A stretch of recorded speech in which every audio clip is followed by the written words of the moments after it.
we have two really special guests. First is Elizabeth Economy. She is the CV Star Senior Fellow and Director for Asia Studies at the Council on Foreign Relations in New York.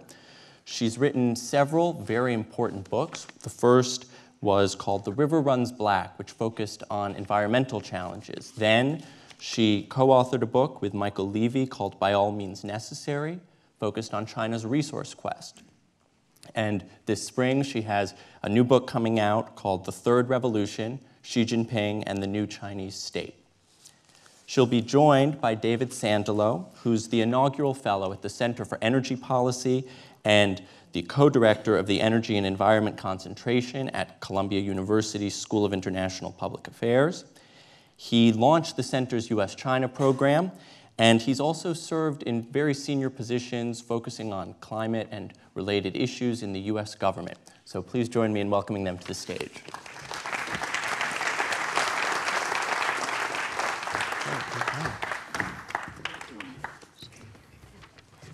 So we just heard a fascinating take giving us a broad survey of what the Belt and Road Initiative will mean, and also diving into some of the specific challenges and opportunities that it may present. And so I'd like to start off by asking you, Liz, first, how do you see the Belt and Road Initiative, with all of its ambition, fitting into Xi Jinping's broader global vision and his broader ambitions for China? Thanks, Julian. It's great to be here and fun to follow Martin give such an interesting and provocative talk. So I think Belt and Road is one of really three major elements in Xi Jinping's broad ambition for China on the global stage. And if you look back to when Xi Jinping first ascended to power, really in his first press conference, he talked about the Chinese dream, the great rejuvenation of the Chinese nation, which is really reclaiming Chinese centrality on the global stage. And the Belt and Road Initiative is, one very big thrust in that direction. I think the second is really China's efforts to assert its sovereignty over what it considers its traditional maritime and other regional territorial claims, and that means the South China Sea, where we've seen China be quite assertive over the past several years in terms of reclamation of land and the development of little islands and militarization of those island outposts. Also, in terms of the eroding of autonomy around Hong Kong. And I think we will see moving forward further, more coercive pushes with regard to Taiwan and reunification. So I think the sovereignty issue, which Xi Jinping has talked a lot about over the past 5 years, and the need to accomplish this reunification sooner rather than later, as he puts it, I think that's going to be another big push. And then the third thing I think that we've seen, again, over the past 5 years, and I anticipate will continue in the future, is an effort for China to have the international normative community more closely reflect Chinese values and principles. And you can look back to a speech that Xi Jinping made in 2014, I think it was, where he said, China needs to be engaged not only in writing the rules of the game, but in creating the playgrounds on which those games are played. And I think if you look at what China's been doing in the internet governance negotiations, because of course China has its own version of internet sovereignty, it's very much trying to project that onto the international stage. I think you can see similar things happening in the human rights regime, et cetera. So I think there is overall a sense, especially under Xi Jinping, of great ambition to have China assert its place on the world stage and to play a much greater role in shaping how the international community develops and the norms that it embraces. Right, and at the center of all of that, at least in the Chinese narrative, is the Belt and Road Initiative, right, which I think pulls together actually all of those three strands that you identified. David, as we look specifically at the Belt and Road Initiative, one of the big challenges and big questions that has accompanied Chinese investment projects abroad, Chinese infrastructure projects abroad in the past, has been their environmental standards. And I'm curious, as you analyze the Belt and Road, as you look at what's happening all across the Eurasian landmass, do you see that as a major challenge here? Well, thanks, Julian, and congratulations to the organizers of this great event. You asked me about China and environment. I'm sitting next to the woman who literally wrote the book on that topic. Martin, you already mentioned it, but if you haven't read Liz's book on China environment, read it. It's tremendous. Just to lay the groundwork on this, particularly in terms of climate change, it's an important issue. China is by far the largest greenhouse gas emitter in the world at this point. Its greenhouse gas emissions last year exceeded those of the United States and Europe combined. Chinese officials, in response to that statement, will often point out that the cumulative emissions of these gases from the United States and Europe exceed those of China. But if China keeps up with its current pace of emissions, its cumulative emissions will exceed those from the United States in somewhere around 20 years. So China's as a country is a major force in the climate change issue and, of course, in other environmental issues as well. I think it's fair to say that there's almost nothing happening on the planet that's more important with respect to climate change, in particular in environmental issues, than the Belt and Road Initiative. The size of this initiative is so big, as Martin has pointed out. Martin, I think, pointed out there are already 900 projects and $50 billion of investment. The projections are thousands of projects, as much of $1 trillion of investment in dozens of countries. And the difference between that investment being low carbon and that investment being high carbon is enormous, particularly when we're talking about power sector infrastructure like coal plants, which could be around for 50 years or more after they're built. The 4 Chinese ministries have put out a document that they call a Guidance to a Green Belt and Road. And it's put out by the Ministry of Foreign Affairs, by MOFCOM, by NDRC, and the Ministry of Environmental Protection. It's published in Chinese and in English on government websites. And when I first read this document, I have to say I kind of did a double take, and I thought, this reads to me like it was written by Greenpeace or European Green Party.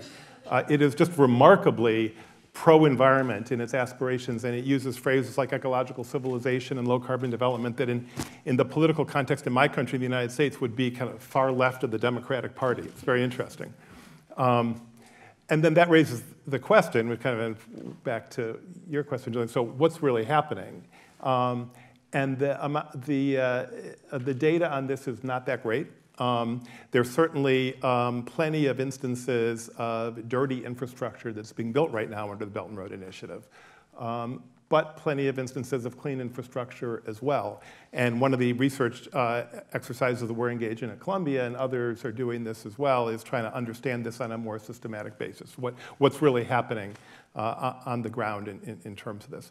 I think there's almost nothing more important. And the only final point I'm making this, I think the amount of innovation in Chinese society right now with respect to some of these issues is important. And Martin talked about the development model that China so successfully ran. I think it's not an exaggeration to say that the Chinese government had the most successful anti-poverty program in the history of the world over the course of the past 30 years, lifting hundreds of millions of people out of poverty. And they did that with infrastructure investment, with export-led growth.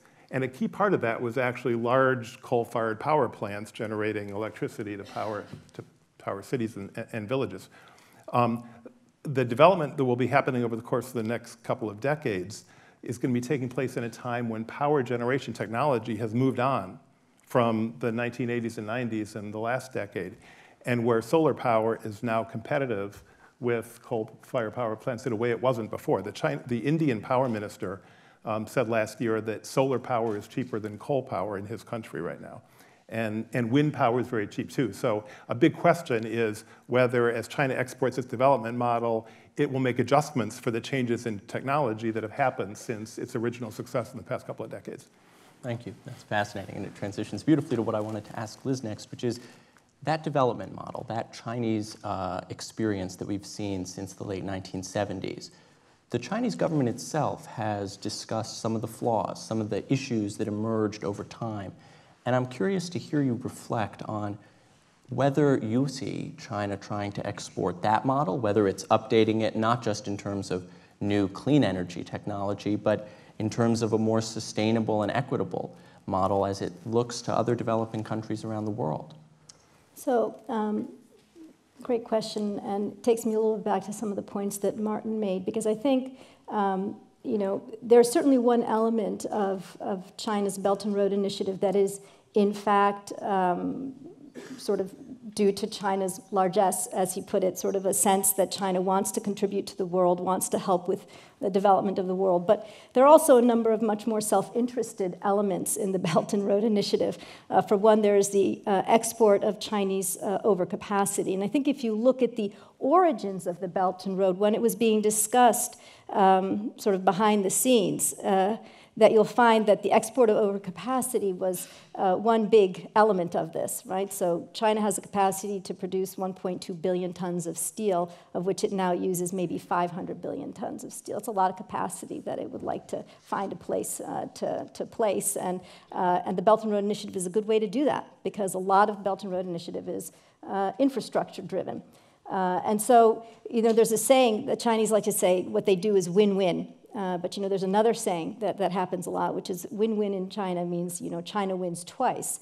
And so if you look at the nature of the Belt and Road infrastructure projects as they've developed, and I do want to make one point about the 900 projects, and Martin said we don't really know how many, and that's right, because a lot of those projects actually started before Belt and Road Initiative. So it's one thing to keep in mind when you see all these big numbers that come from China is that sometimes, they incorporate a lot of things, like a Carnival Cruise Line thing was included in the Belt and Road Initiative. There are all sorts of things that wouldn't necessarily or shouldn't necessarily be included. But that aside, if you look at the infrastructure projects that are being undertaken by under the auspices of Belt and Road, you find that 89, almost 90% of the projects, the construction projects, are done by Chinese firms.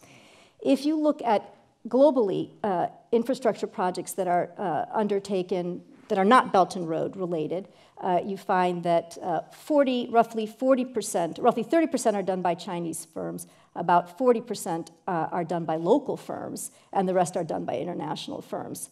So when China talks about its openness and its desire to have many others participate in these projects, you have to look at the reality on the ground.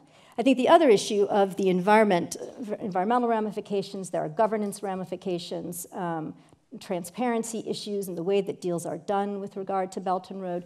All of these things are the things that we've seen in traditional Chinese, in its resource quest, since 1997, the way that China does business. These things are still continuing. So only a quarter of the Belt and Road projects right now are considered to be up to the standards of international overseas development investment. So I think, and last point, let me make one more point on this, and that is that, again, I think there's a sense that everybody welcomes the Belt and Road Initiative. There's a lot of excitement about it, and that is true. But the Belt and Road has also proved extremely divisive. And so if you look at countries ranging from Myanmar to Nepal to Sri Lanka, almost any country, even Kazakhstan, which is pretty uniformly positive, you'll find that there are significant protests surrounding Belt and Road projects. Sometimes the Belt and Road plays into, and China's engagement more broadly plays into elections, right? It becomes a very significant divisive force in these elections.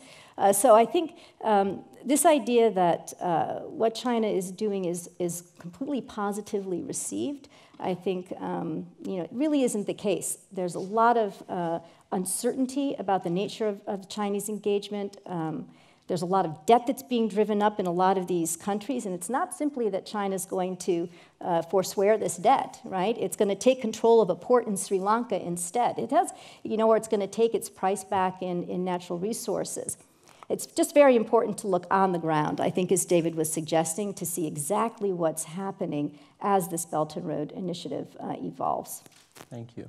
So David, I know that you've also talked with other Asian countries, other people who have a stake in this potential Belt and Road Initiative and in China's broader future in Asia.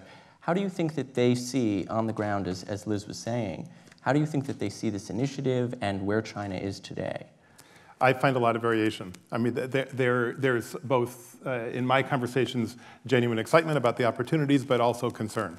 And I also find that there's often a difference between the Chinese perception of their relations with their neighbors and the neighbors' perceptions of their relations with China. I had an experience, I guess this is really before the Belt and Road, was launched, but I was in the US government in around 2011. I visited Hanoi. And it's the first time I'd ever been to Hanoi, and I grew up in the period of the Vietnam War. And so I wondered, as a US government official, would I be received with hostility as a result of the legacy of the Vietnam War? And I asked somebody on my first morning there whether I should expect to be greeted with hostility by Vietnamese officials, and they said, oh, no, no, no, no. They only fought one war against the United States. They fought 17 wars against China. And in fact, I was greeted warmly. So, I mean, there's a legacy of hostility in lots of different countries. One point about the geographic scope of the Belt and Road, we convened a conference on the Belt and Road at Columbia University in November, and I invited a senior official from State Grid to this, from China State Grid, largest utility in the world. And she suggested I invite her colleague from Brazil, from China State Grid Office of Brazil, and I said, really, is Brazil part of this Belt and Road? And she said, oh, absolutely. So I think the Belt and Road is a big tent. Yeah, I mean, we should note that there is now a polar ice belt and road, yes. Right? There's a digital belt and road. And China has welcomed every nation in the world to participate in the Belt and Road. So, they're very open. The United States doesn't have to be excluded from participation. Right. I did want to make one other point, if I could, about the political influence, because you asked Martin, because he made the remark about the governance issue.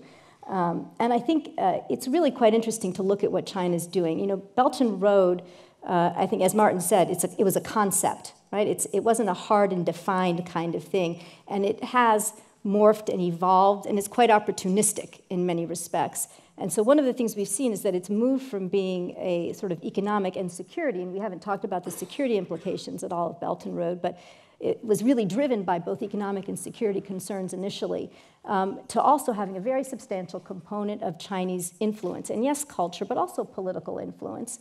And so in Pakistan, which is the largest recipient of Belt and Road money, or at least pledged assistance, we should say, it's not only about getting a dam and a railroad and a highway, but it's also about getting a surveillance system, right? Sort of voice and facial recognition surveillance system like the one that Beijing is implementing in China. It's a partnership with Pakistani TV so that Chinese content can be streamed through. And because China's very eager to have a Chinese narrative out there because it feels as though it's been unfairly targeted. In Ethiopia, as Martin mentioned, but also Sudan and other places, South Africa, there's training of officials as to how to manage the media and propaganda. So while I don't think they're exporting the very nature of these other countries don't have communist parties. They can't, do a one-to-one transfer of a governance model. I do think that there are elements of the Chinese model that are being very explicitly transferred to willing countries. It's not forcible transfer. But in Pakistan, when this was revealed, it was another time because the deal had been struck behind the scenes and the people didn't know. People were very unhappy about it, as you might imagine. So I think that political element has crept in, in sort of the later stages of the Belt and Road Initiative. And the last thing that they've just initiated is a new set of Belt and Road arbitration courts, because they have 3 that they want to place within China, because they feel as though Chinese companies, in case there are disputes around Belt and Road projects, Chinese companies can't get a fair hearing outside of the country. And also, one other thing we haven't mentioned is that 1/3 of Belt and Road projects are actually taking place inside China. Right. So the Belt and Road, while we've focused pretty much exclusively on the outward sort of focus of the Belt and Road Initiative, 1/3 of the projects are, really designed to help develop the interior parts of China, the less developed parts, and to link those to the outside world. Great. Did you want to jump in?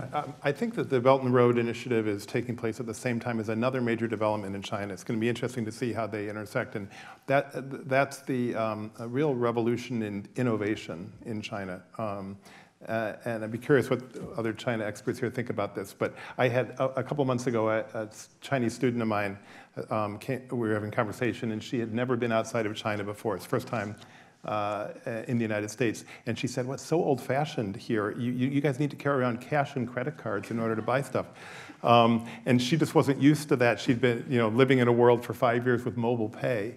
And then I have a son who's in his mid-20s, and he just told me he just invested a couple of $1,000s in a Shanghai blockchain company through a Korean cryptocurrency exchange. So, and the last time I was in China, these friends of mine showed me this. They have a healthcare company they've got a little robot that looks like R2-D2 in the Star Wars movies, which they're taking out to villages, and it's got remote video capability along with artificial intelligence capability that is used to help doctors with diagnosis.